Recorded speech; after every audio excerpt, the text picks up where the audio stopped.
আমরা সালাম দিব হচ্ছে এইখানে এইখানে এই ছিদ্র বরাবর ভিতরে হচ্ছে রাসূল সাল্লাল্লাহু আলাইহি ওয়াসাল্লামের রওজা। পুরুষরা আসেন, পুরুষরা, মহিলাদেরকে এখানে যাইতে দেওয়া হয় না, তো আপনারা দেখলে বুঝবেন না, একটু আপনারা সাইডে থাকেন।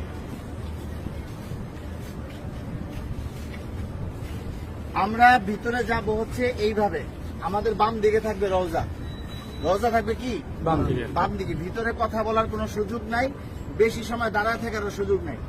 প্রথম দুইটা ছিদ্র থাকবে, যে দুইটা ছিদ্রের ভিতরে কোনো কিছু নাই, কবরের জায়গা ফাঁকা আছে। এখানে হযরত ঈসা আলাইহিস সালাতু ওয়াস সালামকে দাফন করা হবে, ওই পাশে হচ্ছে হযরত ইমাম মাহদিকে দাফন করা হবে।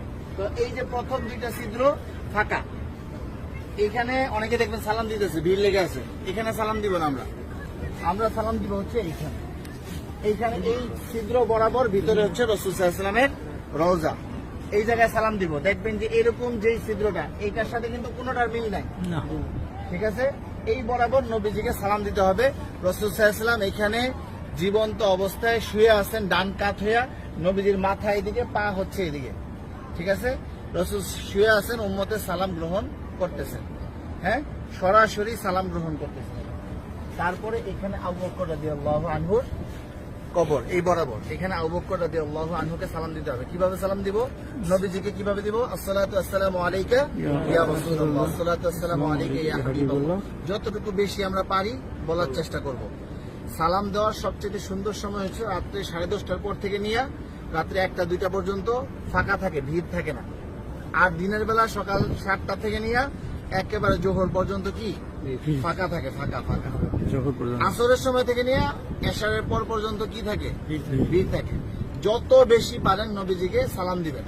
যদি সালাম কবুল হয়ে যায়, আল্লাহ নবী বলতেছেন যে আমার রোজায় যে সালাম দিল তার উপরে, আমার উপরে ওয়াজিব হয়ে যায় তার জন্য হাসরের ময়দানে সুপারিশ করা। আমার সালামটা যদি গ্রহণ করেন নবীজি, তাহলে আমাদের এইটা নাজাতের উসিলা হয়ে যেতে পারে। যাই হোক, বলতেছিলাম এই বরাবর আবু বকর রাদিয়াল্লাহু আনহু, আবু বকর রাদিয়াল্লাহু আনহু মাথা এদিকে, পা এদিকে, নবীজির মাথা এখানে, রাসূলের পা এই পর্যন্ত আসছে, রাসূলের শরীরের ওই পাশে হচ্ছে কি আবু বকর রাদিয়াল্লাহু আনহু। আবু বকর রাদিয়াল্লাহু আনহু ঘাড় বরাবর হচ্ছে হযরত ওমর রাদিয়াল্লাহু আনহু, উনি আরো ওই পাশে, ঠিক আছে? নবীজি এখান থেকে এইভাবে শোয়া, রাসূলের পরে হচ্ছে আবু বকর রাদিয়াল্লাহু আনহু শোয়া, তারপরে হচ্ছে হযরত ওমর রাদিয়াল্লাহু আনহু। এইখানে হযরত ওমর রাদিয়াল্লাহু আনহুকে সালাম দিতে হবে। তো এইখানে নবীজিকে সালাম দিব আমরা। আর রাসূলকে অনেক মানুষ আমাদেরকে বলছে না সালাম দেওয়ার জন্য, তো আমরা নিয়ত করবো যে আমাদেরকে যত মানুষ সালাম দিতে বলছে তাদের সকলের পক্ষ থেকে সালাম, আসসালাতু